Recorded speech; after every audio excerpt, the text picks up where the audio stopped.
नमस्कार, बहुत स्वागत है आप सभी का। आप देख रहे हैं न्यूज इंडिया और आपके साथ मैं हूं मनीषा शर्मा। भारत के आरोप पर अब खुद कनाडा सरकार ने मुहर लगा दी है। जी हां, आखिरकार कनाडा सरकार ने खुद ही ये कबूल लिया है कि कनाडा खालिस्तानी आतंकवादियों और अलगाववादियों से जुड़े हुए संगठनों को फंडिंग कर रहा है, यानी फाइनेंसिंग समर्थन दे रहा है। अब सरकारी रिपोर्ट ने इस बात की पुष्टि की है कि खालिस्तानी संगठनों को कनाडा समेत अन्य देशों से फंडिंग मिल रही है। कनाडा सरकार की एक ताजा रिपोर्ट आई है और इस रिपोर्ट में ये खुलासा हुआ है कि खालिस्तानी संगठन अब भी वित्तीय सहयोग जुटाने में सक्रिय हैं। रिपोर्ट देखिए।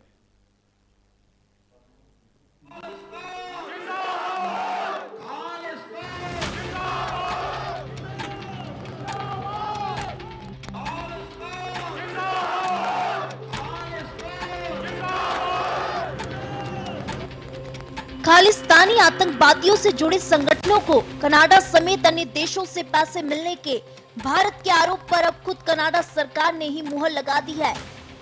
सरकारी रिपोर्ट में इस बात का कबूलनामा किया गया कि खालिस्तानी संगठनों को कनाडा समेत अन्य देशों से फंड मिल रहा है। कनाडा सरकार की एक ताजा रिपोर्ट में बड़ा खुलासा हुआ है कि खालिस्तानी संगठन जो भारत के पंजाब में एक स्वतंत्र खालिस्तान राज्य स्थापित करने के लिए हिंसक तरीके का समर्थन करते हैं, अब भी वित्तीय सहयोग जुटाने में सक्रिय है। रिपोर्ट के मुताबिक इन संगठनों को कनाडा सहित कई देशों से मदद मिलती रही है। बता दें कि कनाडा के पूर्व प्रधानमंत्री ट्रूडो लगातार इससे मुंह मोड़ते नजर आ रहे हैं। उन्होंने भारत पर गंभीर आरोप लगाए थे, लेकिन अब कनाडा खुद इस बात को स्वीकार कर रहा है कि Canada Babbar Khalsa international Sikh youth federation और सिख फॉर जस्टिस जैसे खालिस्तानी आतंकवादी समूहों को सुरक्षित पनाह देता है। कनाडा से खालिस्तानी संगठनों को फंडिंग मिलती है। रिपोर्ट में बब्बर खालसा सिख यूथ फेडरेशन का जिक्र है। खालिस्तानी उग्रवादियों को कनाडा से फंडिंग मिलती है। कनाडा के इंटेलिजेंस ने पकड़े कई ट्रांजैक्शन। कनाडा के साथ कई और देशों से बड़े पैमाने पर फंड रेजिंग। रिपोर्ट में बब्बर खालसा इंटरनेशनल और इंटरनेशनल सिख यूथ फेडरेशन का नाम है। बब्बर खालसा पहले से ही भारत विरोधी गतिविधियों में लिप्त रहा है। ये समूह भारत में अलगाववाद को बढ़ावा देते हैं। वे डायस्पोरा से फंड जुटाकर भारत में हिंसा प्रचार और भर्ती करते हैं। इस तरह की गतिविधियां सीधे सीधे पंजाब की स्थिरता को खतरे में डालती हैं। साल 2020-21 के किसान आंदोलन में खालिस्तानी तत्वों की घुसपैठ का आरोप लगा था। भारत लगातार ये कहता रहा है कि कनाडाई सरकार वोट बैंक राजनीति के कारण इन पर कार्रवाई नहीं करती। खासकर लिबरल पार्टी के पीएम रहे ट्रूडो के नेतृत्व में, जिनकी सरकार में सिख समुदाय का प्रभाव मजबूत था। कनाडा में पल रहे कट्टरपंथी खालिस्तानी संगठन भारत के खिलाफ हिंसा के लिए कनाडा की जमीन का इस्तेमाल। भारत विरोधी गतिविधियों में लगे खालिस्तानी संगठन।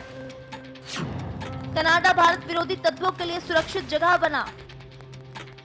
खालिस्तानी संगठन अब पहले की तरह बड़े नेटवर्क में काम नहीं कर रहे, बल्कि छोटे छोटे गुटों के जरिए फंडिंग जुटा रहे हैं।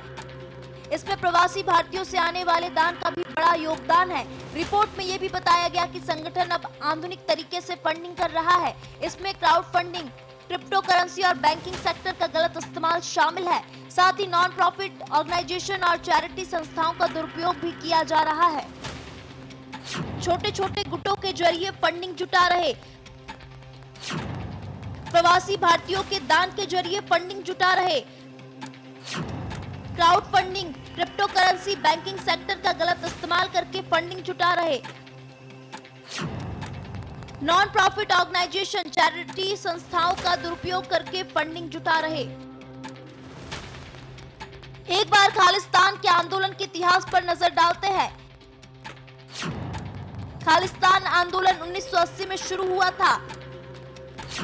भारत में सिख अलगाववादी आंदोलन के रूप में इसकी शुरुआत हुई थी। स्वतंत्र सिख राज्य बनाना था उद्देश्य। भारत की आंतरिक सुरक्षा के लिए गंभीर खतरा बना आंदोलन। भारत में अब यह आंदोलन करीब समाप्त हो चुका है। इसकी विचारधारा अब भी विदेशों में मौजूद है। कनाडा, यूके और ऑस्ट्रेलिया में इनकी विचारधारा देखने को मिलती है। विदेशों में रहकर भारत विरोधी गतिविधियों को अंजाम देते हैं। कनाडा के अंदर अलगाववादियों को वित्तीय समर्थन भारत के लिए खतरे के साथ ही सुरक्षा एजेंसियों के लिए बड़ी चुनौती है। इस कारण से खालिस्तानी अलगाववादी समूह इस फंड को भारत में आतंकवादी हमलों या अस्थिरता के लिए इस्तेमाल कर सकते हैं। ऐसे में जरूरी है कि भारत को इस मुद्दे पर वैश्विक स्तर पर जागरूकता फैलाए, कूटनीतिक दबाव बढ़ाने के साथ ही तकनीकी माध्यमों से निगरानी कर इस खतरे से निपटने का उपाय करे। Bureau report, news India.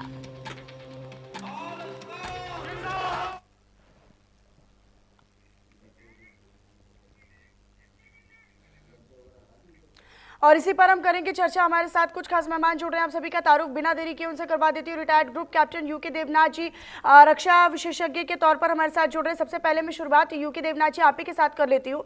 ये जो हम खालिस्तानी साजिश, अब इसके ऊपर से एक परत जो जमी हुई थी कि कनाडा कभी मानने को तैयार नहीं था, और खासतौर पर ट्रूडो सरकार के वक्त तो हमेशा इनको संरक्षण दिया जाता था। हमें याद है कि किस तरीके से 2020-21 में भी जब यहाँ पर भारत में जब किसान आंदोलन चल रहा था, उस वक्त भी आरोप लगे थे कि खालिस्तानी आतंकी है या एक साजिश रचने की कोशिश और एक नैरेटिव बनाने की कोशिश हो रही है। लेकिन उससे भी ट्रूडो सरकार ने पीछे किया, और उसके बाद भी लगातार जो गतिविधियां हुई उसमें भी ट्रूडो सरकार जो थी वो मजबूर थी कि भाई ठीक है, वोट बैंक की राजनीति है तो हम उस पर कोई एक्शन भी नहीं ले सकते, हमें बचाव करना होगा। लेकिन अब ये पहली बार हुआ है जब खुद की सरकार यानी कनाडा सरकार ने रिपोर्ट पेश की है कि लीजिए ये इस तरह के खालिस्तानी जो समूह है उनको फंडिंग की जाती है और फिर इनको अलगाववाद को बढ़ावा दिया जाता है। जी हाँ, जस्टिन ट्रूडो के समय से बहुत बड़ा भारत और कनाडा के बीच में जो संबंध है उसमें बहुत बड़ा बदलाव आया है। सबसे अच्छी बात है कि कनाडा की सरकार अब खुद अपनी जो रिपोर्ट है, और ये रिपोर्ट तो कनाडियन सिक्योरिटी इंटेलिजेंस सर्विस यानी CSI की रिपोर्ट है, जो कि बहुत ही ऑथेंटिक है, मान्य है। मैं दर्शकों को बताना चाहता हूँ कि CSIS जो है जैसे हमारी रॉ है या इंटेलिजेंस ब्यूरो है, दोनों को मिलाकर बनती है।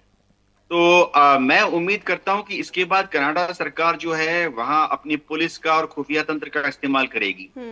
जस्टिन ट्रूडो के टाइम पर भी भारत सरकार ने काफी दरख्वास्त दिए थे, एविडेंस दिए थे, लेकिन वहां जो कैनेडियन माउंटेड पुलिस है, जैसे दिल्ली में या हिंदुस्तान में हमारी स्टेट पुलिस या सेंट्रल पुलिस होती है, उन्होंने कोई कार्रवाई नहीं की थी।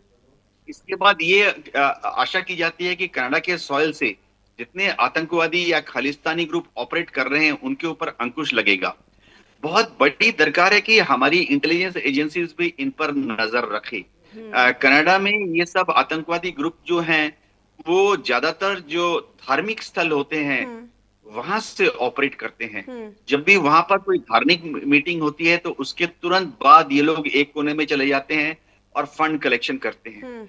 अलार्मिंग चीज है ये है कि इसमें से काफी सारी फंडिंग जो है कलेक्शन होने के बाद अलग अलग तरीके से भारत में, समझिए हवाला के रास्ते से, क्रिप्टो करेंसी के रास्ते से भारत में पहुंच जाती है। कई बार क्या होता है कि ये भारत में रिमिटेंस के रास्ते से भी आ जाती है कि ठीक है कोई कनाडा में काम कर रहा है तो वो भारत में अपने माता पिता या अपने परिवार को पैसे भेज रहा है, रिमिटेंस कहा जाता है। लेकिन भारत में आने के बाद ये पैसा जो है भारत में जो पंजाब में जो खालिस्तानी समर्थक ग्रुप हैं उनके पास चला जाता है।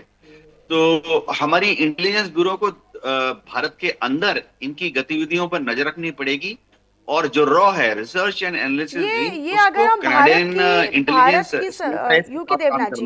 यूके देवनाथ जी अगर हम इंडियन इंटरनल सिक्योरिटी का मुद्दा अगर इसको लेकर समझे, कितना ज्यादा ये खतरनाक हो जाता है भारत की आंतरिक सुरक्षा के लिए भी, और कितनी बड़ी चुनौती है ये इंटेलिजेंस के लिए, टीमों के लिए, हमारी खुद की सरकार के लिए कि अब उसको कैसे रोका जाए या कैसे अब डील किया जाए। द्विपक्षीय संबंधों पर भी तो इस पर असर पड़ेगा आने वाले समय में, लगता है आपको?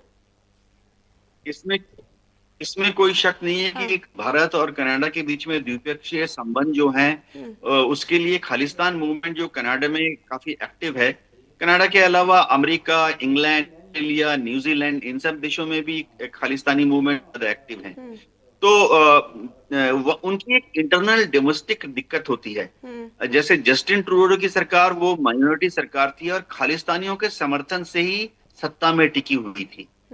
तो जब जब कनाडा में ऐसी सरकार आती है जिसे खालिस्तानियों की समर्थन की जरूरत पड़ती है सत्ता में टिके रहने के लिए, तो वो खालिस्तानियों के ऊपर कनाडा में काम नहीं करती है, कोई एक्शन नहीं लेती है। लेकिन हम उम्मीद करते हैं कि कनाडा एक हेल्दी डेमोक्रेटिक नेशन है और वहां पर हमेशा ऐसी पार्टी पावर में आएगी जिनको कि खालिस्तानियों के समर्थन की या खालिस्तानी फंडिंग की जरूरत नहीं पड़ेगी, ताकि वो खालिस्तानियों के सामने घुटने ना टेके। ये उनकी एक आंतरिक घरेलू राजनीति का साइड शो होता है। भारत सरकार लगातार वहां पर संपर्क में है, हमारी एम्बेसी बहुत ही एक्टिव है वहां पर। भारत में भी कनाडा के जो राजदूत हैं उनको अक्सर बुलाया जाता है और एक ब्रीफिंग दी जाती है और ली जाती है। और नहीं, लेकिन इस भारत पर तो अच्छी फिर बात इंडिया यह है कि का भी भारत में क्लियर कनाडा स्टैंड के जो होना राजदूत चाहिए, हैं क्योंकि इसका वो ज्यादातर असर हमेशा तो हम भारत में ही देखते हैं। ये किस तरीके से प्रचार करते हैं, किस तरीके से अपनी टीम में या अपने समूहों में भर्तियां करते हैं युवाओं की, और फिर एक अलग पंजाब, एक अलग खालिस्तानी राज्य बनाने की एक हमने देखा कि जनमन संग्राम छेड़ दिया था किस तरीके से, और उसकी लगातार मांग। हालांकि उतनी गतिविधियां भारत में फिलहाल तो उन पर रोक है, लेकिन आने वाले समय में अगर उस पर क्लियर स्टैंड भारत सरकार का नहीं हुआ तो शायद हो सकता है कि ये गतिविधियां आगे बढ़ती चली जाए। ठीक है, हमारे साथ मेजर जनरल रिटायर्ड राजन कोचर जी भी कनेक्ट हो चुके हैं। राजन कोचर जी, ये जो हम देख रहे हैं कि किस तरीके से अब पहली बार कनाडा सरकार की एक रिपोर्ट जो कि बड़ी ऑथेंटिक है, क्रेडिबिलिटी बहुत ज्यादा है इसकी, और ऐसे में इस रिपोर्ट में ये दिखाया गया, ये दर्शाया गया पहली बार कि भाई देखिए यहाँ से फंडिंग होती है, यानी कनाडा के भीतर से ही अलगाववाद को बढ़ावा देने वाले खालिस्तानी समूहों को फंडिंग दी जाती है, फाइनेंस उन्हें किया जाता है, सपोर्ट किया जाता है। किस तरीके से देखेंगे, क्योंकि बीती सरकारें तो सिर्फ संरक्षण दिया करती थी, ट्रूडो सरकार ने क्या किया, उन्होंने अपने राजनीतिक वर्चस्व के लिए या पॉलिटिकल बेनिफिट के लिए इन्हें बचाए रखा। धन्यवाद, आपने मुझे डिस्कशन में इनवाइट किया। बहुत इम्पोर्टेंट मुद्दा है ये जी। भारत ने पहले भी इसको रेज किया है और हाईएस्ट फोरम्स में भारत अपना गया है, और आज जो भी पॉइंट भारत ने कनाडा गवर्नमेंट के साथ रेज किया था, शायद वो एक सच्चाई की तरफ उभर के आ रहा है। अब आप देखिए, इसकी खालिस्तानियों का जो एक डायस्पोरा है, खालिस्तानियों का डायस्पोरा, तकरीबन कनाडा में जो मैंने अभी लास्ट रिपोर्ट्स पढ़ी हैं, तकरीबन 28,000 इनके सपोर्टर्स हैं कनाडा में, और जो हार्डकोर है खालिस्तानीज वो तकरीबन 10,000 है। और अगर आप इनकी पॉपुलेशन, सिख्स की पॉपुलेशन देखें कनाडा में, वो तकरीबन 8 लाख है, और अगर 8 लाख में से आप 28,000 उसके सपोर्टर्स करें तो वो मुश्किल से 2% भी नहीं बनते। तो इसका मतलब कि पहला इंप्रेशन मैं जो आपके व्यूअर्स को ये देना चाहता हूं कि खालिस्तानीज को इंडियन डायस्पोरा कनाडा में सपोर्ट नहीं करता है। हाँ। एक बहुत स्मॉल माइनॉरिटी है जो खालिस्तानियों के साथ है। दूसरा, आपने जो पॉलिटिकल इंटरफेरेंस या पॉलिटिकल गवर्नेंस के बारे में बोला कि जो पहले जगमीत सिंह थे, जिनकी एनडीपी की पार्टी थी, वो 13 से 14 उनके पास सीट्स होती थी उस टाइम पे, ट्रूडो के टाइम पे, और इसीलिए ट्रूडो को उनकी सपोर्ट की जरूरत थी।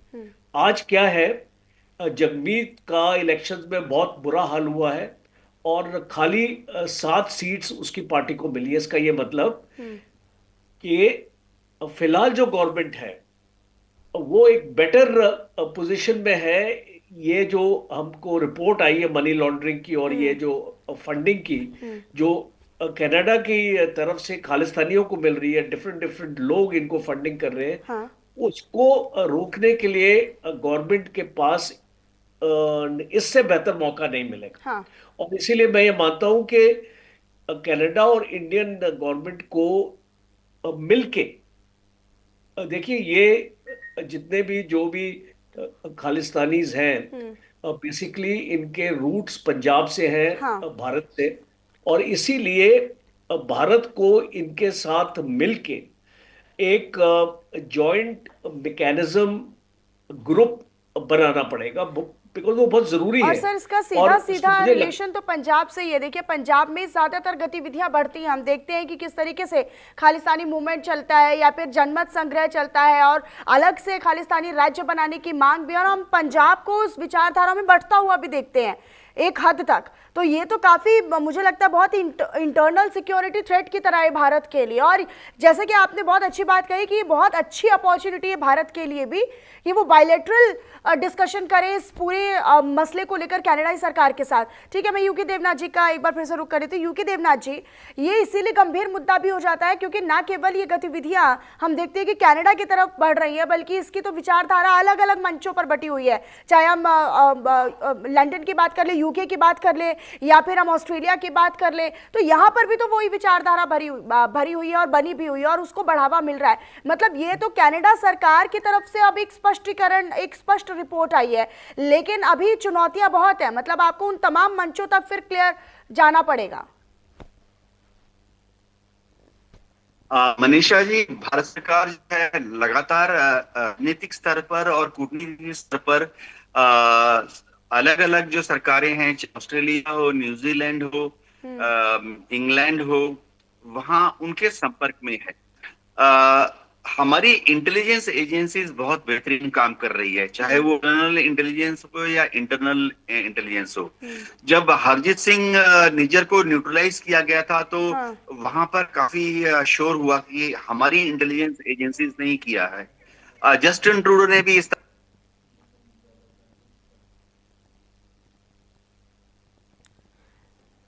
ठीक है, बहुत शुक्रिया आप दोनों खास मेहमानों का हमारे साथ जुड़ने के लिए। राजन कोचर जी हमारे साथ जुड़े।